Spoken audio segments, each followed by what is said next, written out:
Okay, boys, this one's going to be a little different. We're going to read Hiccupotamus. Yes, the voice of the hippo will be done by Uncle Jim.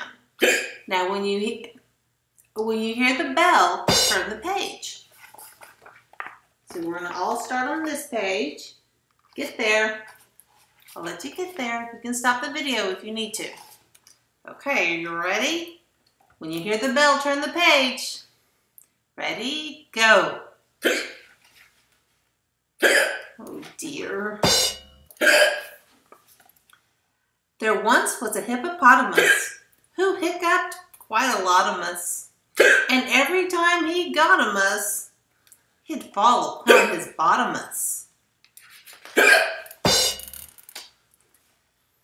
One day he saw an elephant with cakes of green and yellowfant. He tried to tell her hello-ophant, but it didn't go so well-ophant. She chased him toward a centipede. Pouring new centipede. He hiccuped by accidentipede.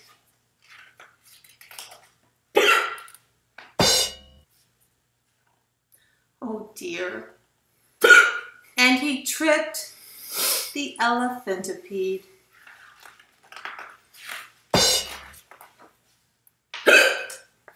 They ran near a rhinoceros with mighty dental flosserus.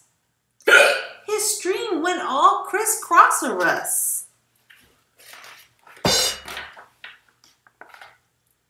Oh no. And that was the last strawlerus. They tried to find a therapy, some cure which they could share be. A what or why or where it be to stop this long nightmare it be. So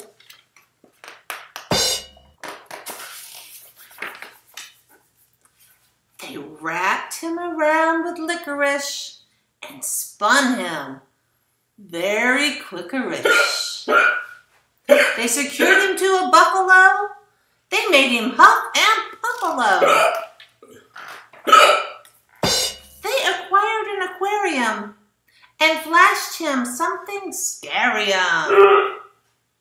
Oh no, they poured him tubs of vinegar and tickled his chinny chin chicker. And then at last, a miracle. His hiccup so severical just didn't reappearical. And he grinned from ear to earicle until, uh-oh, they're back. Aww.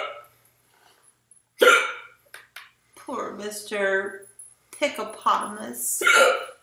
I've never seen a hiccupotamus in a zoo. I mean, one that hiccups. Have you?